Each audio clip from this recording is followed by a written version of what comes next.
everybody. This is Luca, Majno. We're back on Global News Update from TLBTV, courtesy of the Liberty Beacon Project with Gregory Ford. How are you, Gregory? Fine form as always, Luca. Always glad to talk to our listeners. This is the show where we bring you complete, backstage, up-to-date info on the developments occurring in our world today. And we have a special guest with us too. Greg, you want to clue us in who's with us? Okay. We have Barbara Honneger, all right? The world-famous Barbara Honneger and the foremost expert, in my opinion, of the 9/11 issue. And there is nobody finer that can give us and all the listeners a rundown of what happened at the Pentagon. All right. So, and Barbara is here visiting. Hi, everybody. And she does have something to say as always, and she's always in fine form. So. That's good. Fantastic. It's good to have you both there. And it's good to have the chance to be able to be here to share truths as always. I wanted to start a snapshot today with a look at something different, something that I haven't seen before. And Greg, I'm going to share screens with you. Something I've never seen before, indeed. Martin Luther King Jr. saying, "Our nation was born in genocide when it embraced the doctrine that the original American, the Indian, was the inferior race." And as we're going to see in at least two different sections tonight, I want to talk about that. Just remember inferior race, because that's the basic lie of them all. Intelligence officer on false flag terrorism, very important. My life changed was when Robert David Steele came out with his own quote, "In the United States, every single terrorist incident we've had has been a false flag or has been an informant pushed on by the FBI."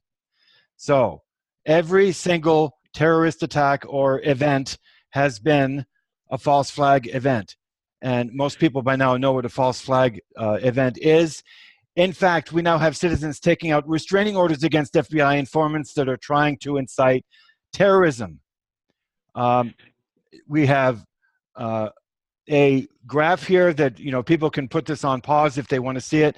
One of Robert David Steele's sheets that he uses in his transcripts. We call it manufactured terrorism, is what we call it. I'd like to say something about that, if I could. Yes, absolutely. Manufactured terrorism is in the broader sense of the term, yes. Right. Okay. What people need to understand, and I am an expert on this, the whole revelation of the war games and emergency response exercises being on a similar or even in some cases identical scenario as the actual attacks of 9/11. That piggybacking was my original research, which was then picked up by Michael Rupert in his book Crossing the Rubicon in the two war games, chapters 19 and 20.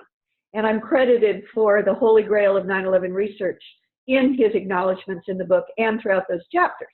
So the only reason I mention that is to let you know that I'm giving you very informed analysis here. What Robert David Steele says is technically true, but operationally it's important to understand that it needs to be qualified. And what I mean by that is that the way the deep state pulls off these false flags, almost always, if not always, and this is what he means, I'm sure, is that they have these emergency response exercises and war games. And most of the people who are involved in those are innocent.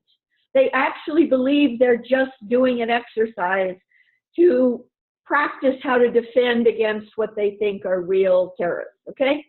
However, there is an inner core of the debate that intentionally piggybacks almost identical scenarios of actual attacks, actual bombs, instead of simulated bombs, on top of the exercise as the exercise is ongoing. So the most important thing for us to realize is that these attacks really kill some people. They're not all fake blood. They're not all fake lost limbs. Mm-hmm. They piggyback real bombs on exercises that are supposed to have simulated bombs. That's exactly what happened at World Trade Center in 1993. It's what happened on 9/11. There is an exercise that the real bad guys, the inside job bad guys, know about. They're on the inside of the exercise, which most people aren't. And then they substitute a real bomb, or they add a real bomb to. Same thing happened at the Boston Marathon.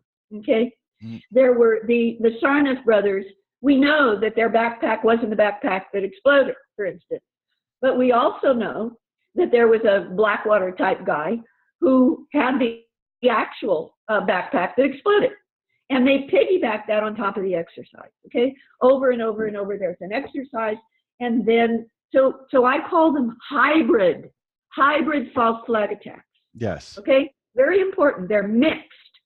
Okay. Now, if I might interject something, I saw this morning, and I want everybody to turn up their radios, okay?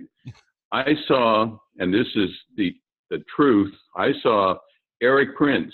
Does everyone know who Eric Prince is? Right. Barbara just mentioned Blackwater. Mm-hmm. Well, guess who is the lead consultant now on terrorism to President Trump? Right. Eric Prince. And his sister is the Secretary of Education, Betsy Voss. Betsy Voss, right. Now, what does that tell you? Eric Prince. I'm asking our listeners now. Eric Prince, okay. Right.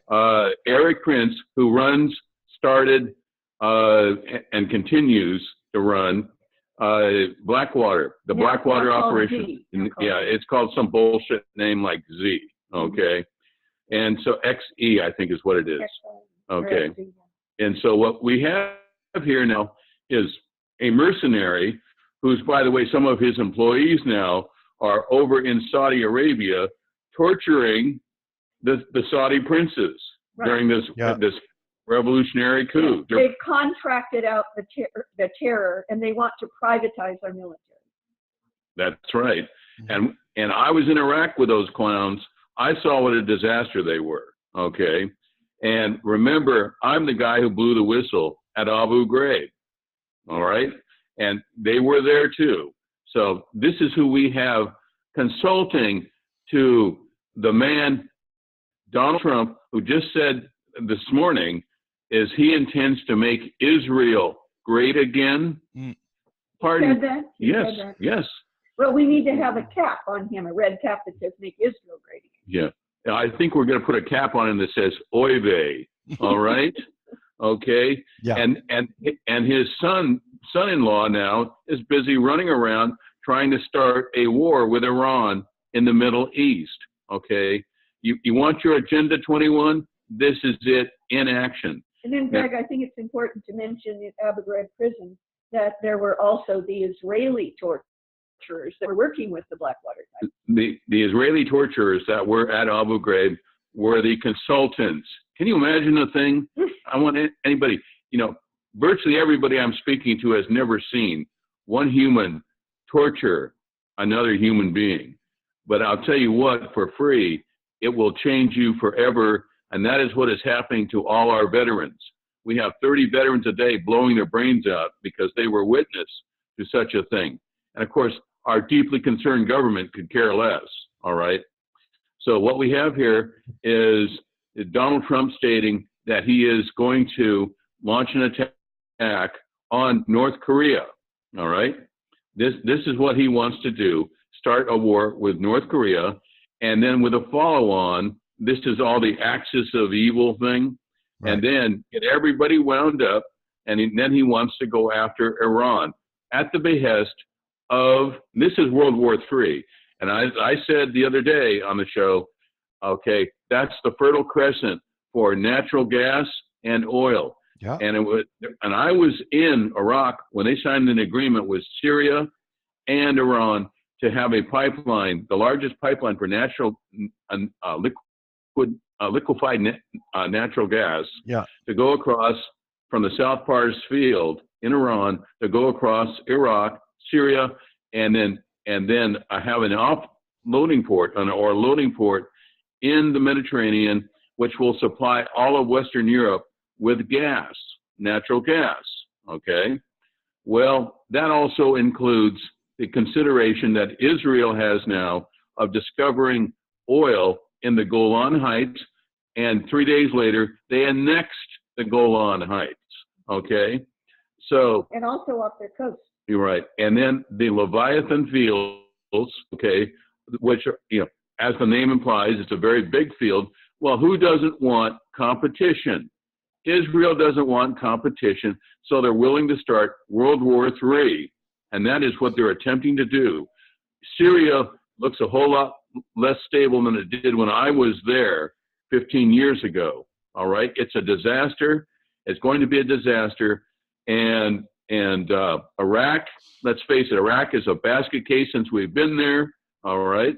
And Iran is scared to death right now of an American-led invasion of Iran at the behest of Israel, all right?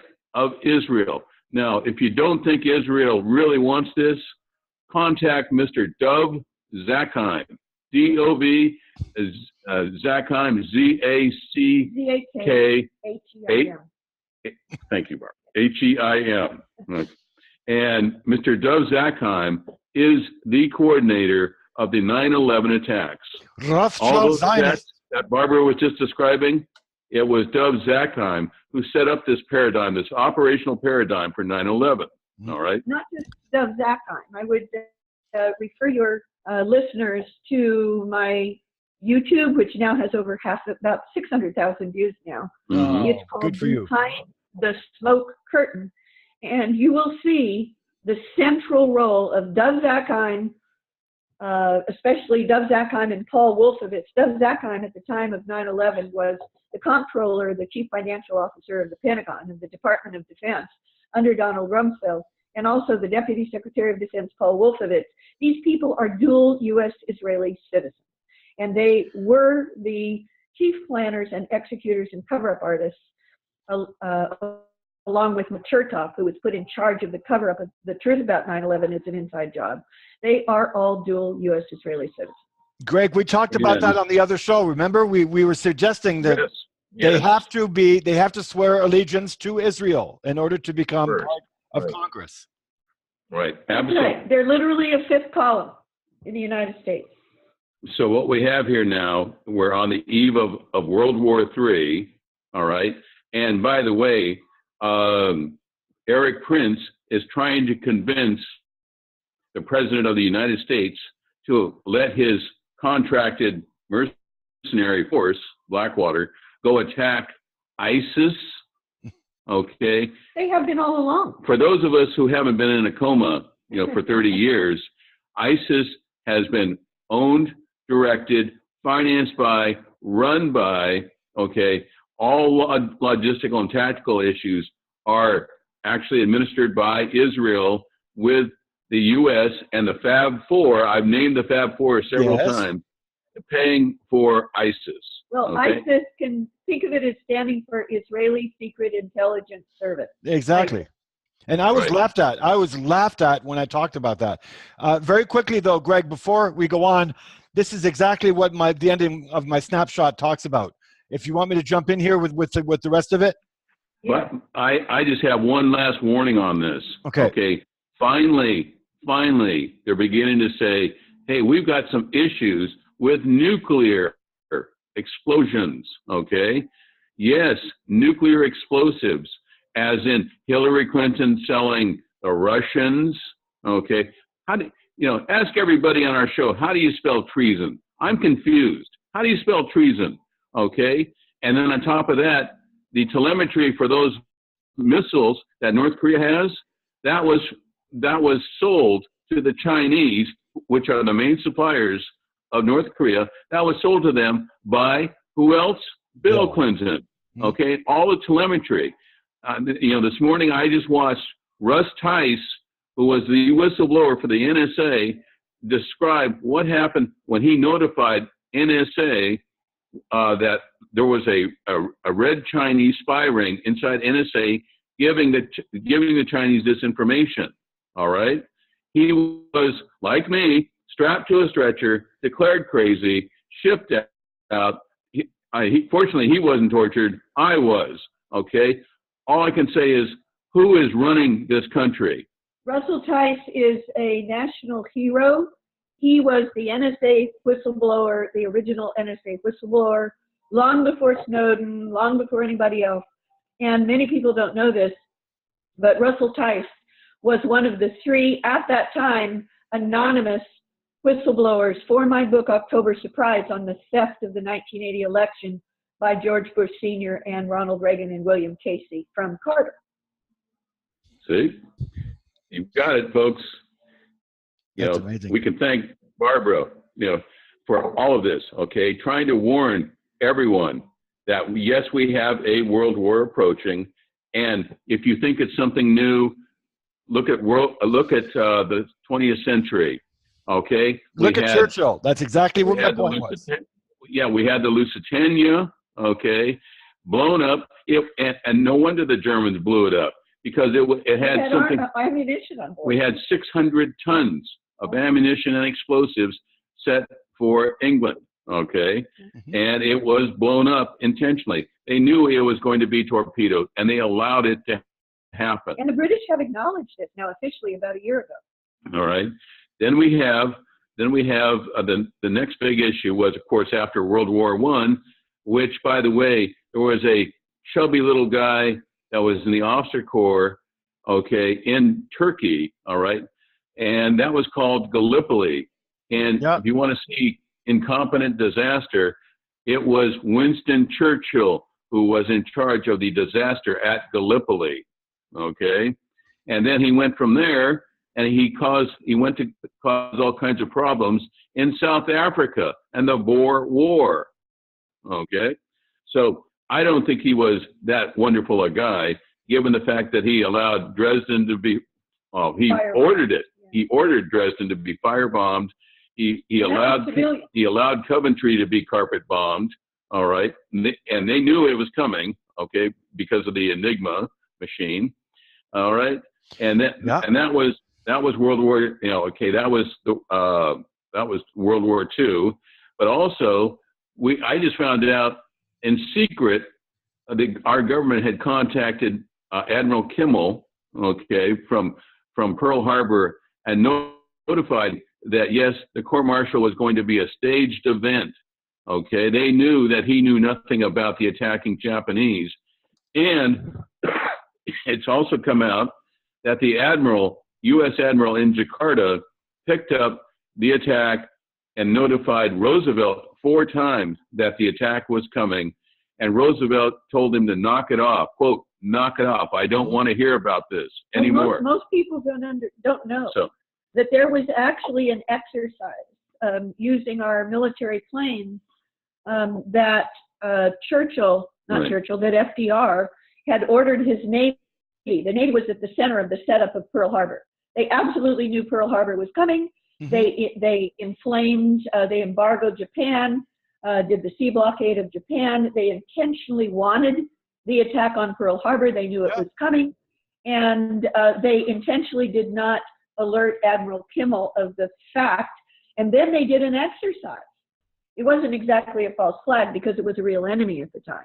But they had an exercise where FDR and FDR's Navy sent out, the admirals in the Navy above Admiral Kimmel, they sent out a bunch of planes and timed it so that our planes were coming back into the airfield at Hickman Airfield right about just before the Japanese planes came in. And there was a good radar guy there who reported these planes. He saw the blips on his new radar screen. It was a brand new radar system. And he saw the blips and he reported it, and he was told, oh, you could ignore that because those are our own planes coming back from the air. Right. Yeah. So, and then you have Vietnam with the Maddox.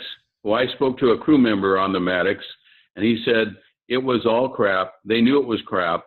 And that was intentionally designed to provoke our Senate and Congress into voting for the Tonkin Gulf Resolution, which gave us how many years of warfare, how many dead, you know, what, 60, 70,000, yeah, right? at least. Okay. And then it just goes on and on. Okay.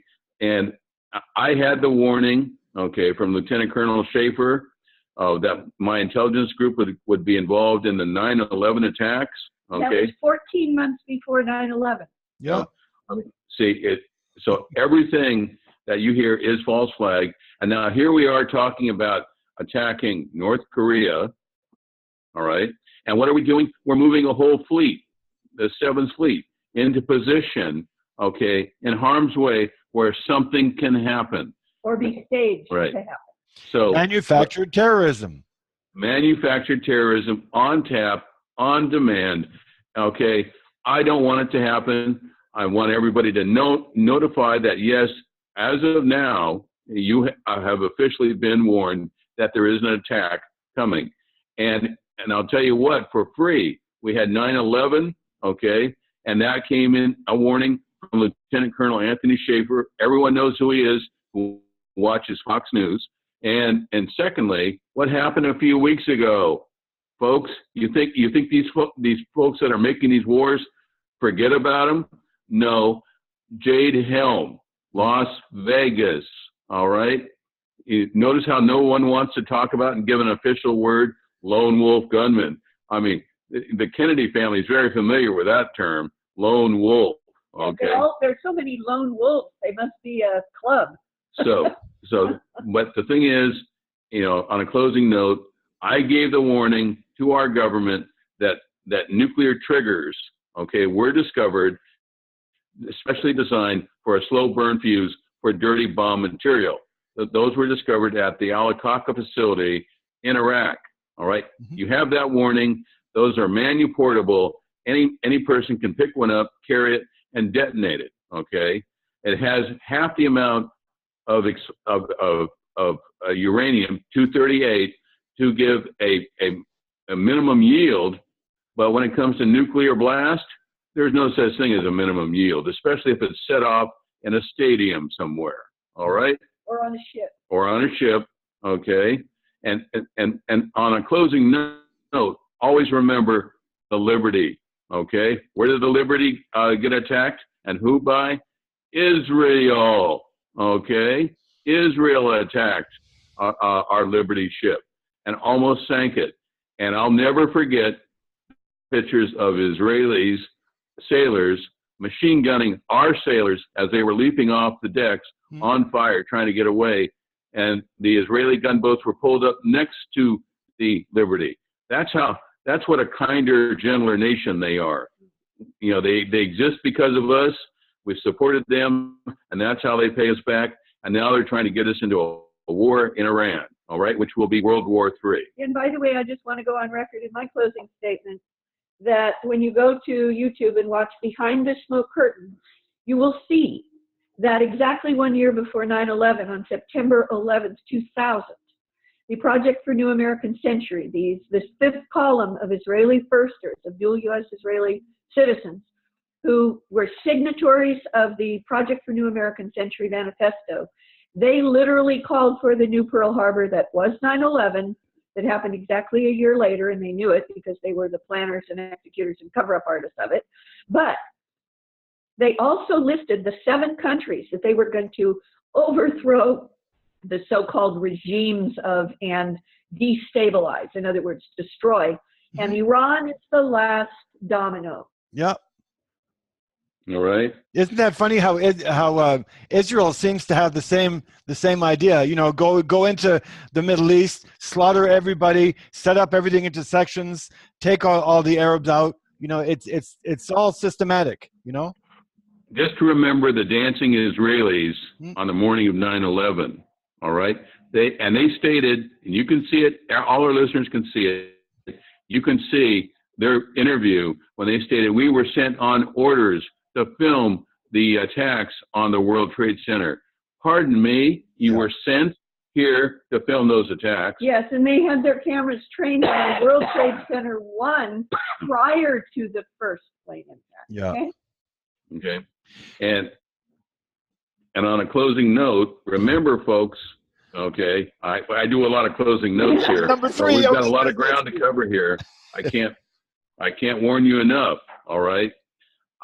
When I was at my training course for demolitions, the FBI was there asking about Timothy McVeigh, how he learned how to do those explosives and cratering charges, which he did.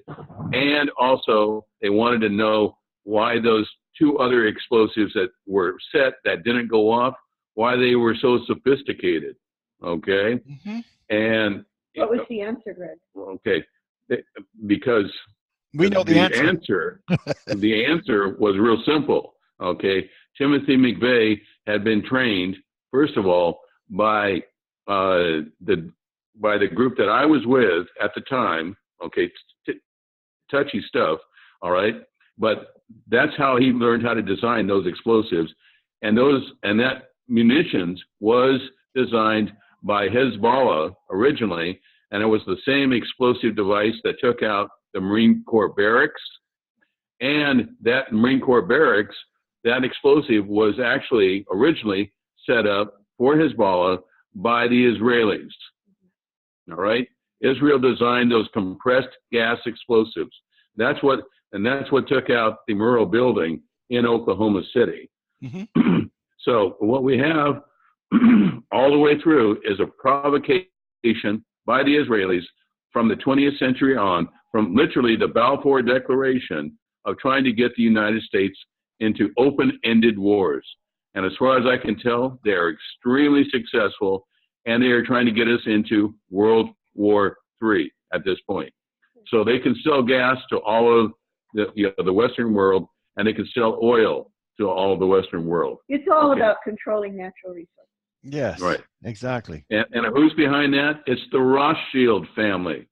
Okay, you can watch the interviews with the Rothschild folks right now, where they acknowledge that's what this is all about. It's really interesting also, and I want to say something to Barbara very quickly, but it's really interesting how you see how Winston Churchill acted and what he said and how he thought, which we're going to get to in the rest of my snapshot in just a second. But off the record, I just want to say to Barbara, myself, and for so many other people, thank you for the courage and, like I tell Greg, the intestinal fortitude to live something, to come back and to explain it to people, to relive it as many times as you have to in order to wake people up. It's an honor to be in your circle, as they say in Native American life. And thank you for what you do. Thank you. All right, and I hope everybody has a good holiday this season, good Thanksgiving. All right, and let's keep our fingers crossed. And if there's any questions about what I say, please, everybody call in and ask questions. Okay, an informed audience is an armed audience. Yes. That's what we need. Obviously, our government's going to let us down time and time again. If you don't think so, ask the folks at Booz Allen. Hamilton. All right, Booz Allen Hamilton.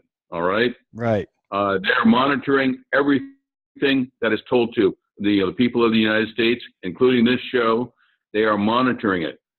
Ed Snowden did his best to warn everyone about Booz Allen, and to show you what kind of people they are.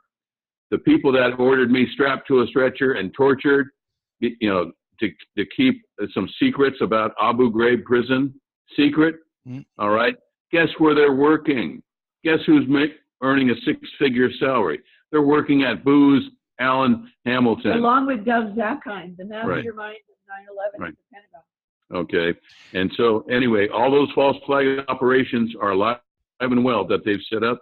And they are just looking for a false flag event in the next few weeks, probably few days. All right. Like towards the first of the year. It looks good on the balance sheets, okay, right, to start a terrorist act, okay? It won't be a real attack, people. It'll be framed up. Right.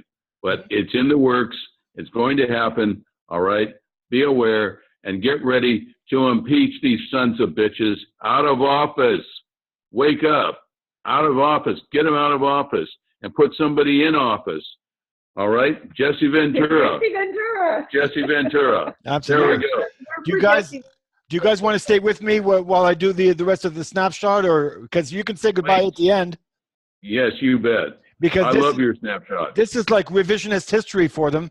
I just want to throw some things out, and it's hard for me because I have to learn how to read, and that's been one of my impediments since I was a kid, because I was told for so long that I couldn't read worth a shit.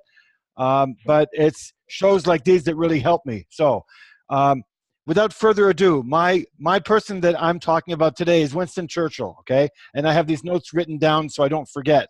A genocidal maniac, but someone who's seen as a god in Britain, okay? So you can't say too much about him. Let's just refresh our memory very quickly. Afghanistan, 1897, when he said, "All who resist will be killed without quarter because the Pashtuns need to recognize the superiority of race." We proceeded systematically, village by village. We destroyed the houses, filled up the wells, blew down the towers, cut down the shady trees, burned their crops, and broke the reservoirs in punitive devastation.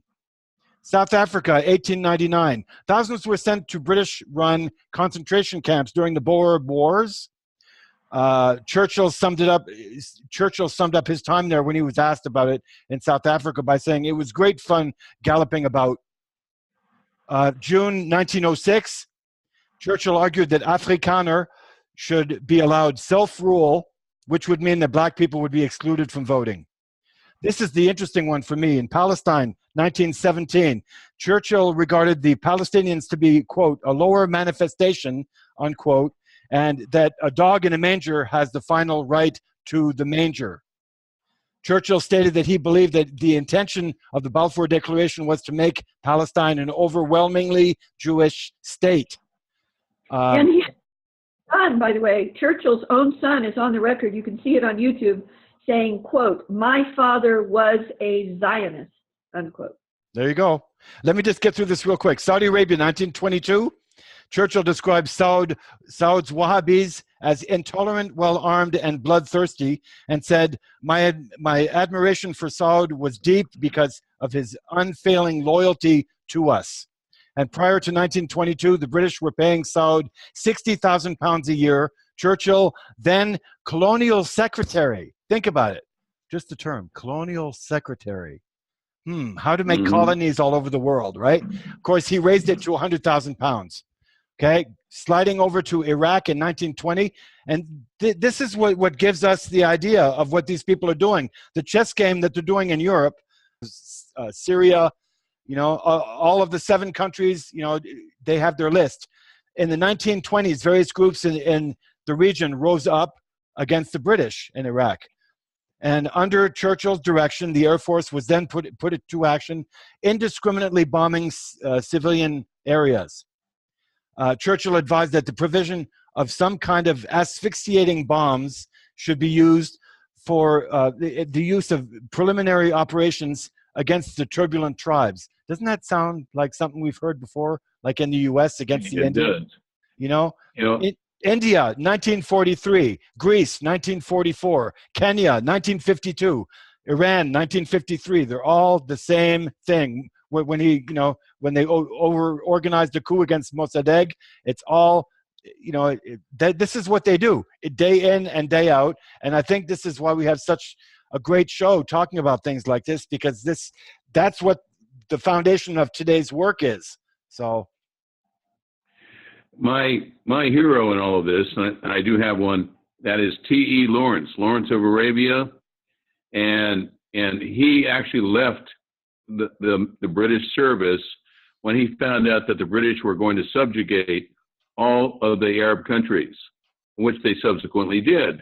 All right, and the irony is it was the Israelis, Jews, who killed T.E. Lawrence when he came back to England, because he had actually had the chutzpah, as they say in Israel, to stand up and try to protect the Arabs and force the British government to keep its agreement that it had made with the Arab countries.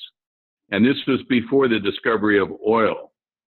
He was killed in a framed-up motorcycle accident. Right, right. Yeah, the Israelis ran him off the road, as a matter of fact. See, So, and all this to put it in a nutshell, for the show that we're doing, you and I, Greg, this is so wonderful for me because it puts everything into, it's a validation for me, because for 30 years you're fighting people, you're working on, you know, people that are dumbed down completely. You can't talk to anybody about what you're doing. You run into roadblocks all the time, and suddenly you do. This is our 73rd show, Barbara. You know, Greg and I are doing this, and it's, you know, it's actually, validating this part of your life. I'll take some of this over here. 10 years ago I heard this. Okay, this goes over here. It's like a nonstop detective story for the last 30 years for me. And Right. it's too much of an honor to be with you guys. It's awesome. Well, I wrote my book, October Surprise, on the theft by George H.W. Bush Sr. and William Casey and Ronald Reagan, you know, during the hostage crisis in Iran 28 years ago, almost 30 years ago. Wow. and I was just at 30 years when our government said, we don't care what you say about torturing, murdering, causing mayhem with these people. We are going to strap you to a stretcher and torture you till you tell us who you have notified about this torture program that we have started. All right. So, and by the way, on a closing note, on a promising note, nope. All right, it's quite simple. If you think MK Ultra is dead, has stopped mind control, controlling of the masses, okay, think again. Look at these provocation mass shootings and killings, okay? That is MK Ultra, Agenda 21, alive and well. The Phoenix program. Read on that, the best two books to read on that, it's called Soul Catcher, S-O-U-L Catcher, and then there's a subtitle, Part 1 and Part 2, 2 volumes. Got to read that. MK Ultra is alive and well, par excellence. Now, on a closing note, yeah, right. My blockbuster, okay, I want everybody to listen to, is this. The CIA, you know who, the CIA was the OSS originally, and guess who they were supporting in the effort to overthrow the Chinese government? They were underwriting the cost of Chairman Mao. Yes, Chairman Mao was completely supported and controlled by our Secret Service. And why were they doing this? Is because Mao was a proponent of having mass production of opium drugs. Opium drugs. All right? That means that, yes, we were supporting, and if you don't think so, the Skull and Bones Society, the club there in Yale, they actually turned right around and started a Yale in China. There is, to this day, it still exists. What the thing was opium drugs were actually implemented as a form of payment for all the militaries there, including Mao's, including Chiang Kai-shek's. It was the agency responsible, and the agency found, oh, this is great business. Let's go ahead and start something in the Caribbean, all right? Remember me telling everyone about the K-Sal Bank? Okay, that's where it all started, with the Zapata Oil Company and the Bush family and Colombia, all right? That was the transport route for the Bush family and the Clinton family in Arkansas, the governor, okay? That's how all that happened. And you think, everyone thinks that this stuff stops somehow and goes by the wayside. Blew up. LSD, and during the 60s, LSD was an MK Ultra product, all right? That's how all that started. And then today, we have, this year alone, 65,000 drug overdose deaths due to the opium production, okay, of the opium production of Afghanistan and Pakistan. 98% opium that causes the death of our civilians in this country came from their controlled by the ISI. The crops were guarded by Blackwater, the same folks that are consulting now with this president of ours, right. such as he is. The real reason we wanted to destroy the Taliban and set up 9/11 to go in there is because the Taliban was destroying the opium, Right. the poppy crop. Well, you know what? And as soon as we went into Afghanistan on the pretext of who didn't attack us on 9/11, bin Laden, who was then in Afghanistan, then they went in and removed the Taliban, and the opium increased by hundreds and hundreds of percent. This year, the crop was twice as large as last year. And we have 65,000 dead as a result. Minimum. Okay. So you know what? On that positive note, I'll throw this at our audience, and you better believe it's true because even Greg can back this up. The Native Americans would take someone on a vision quest in the forest and use the most natural and the most powerful drugs on earth, which we now call LSD and all these, trans drugs and all this stuff. They would actually use them for healing.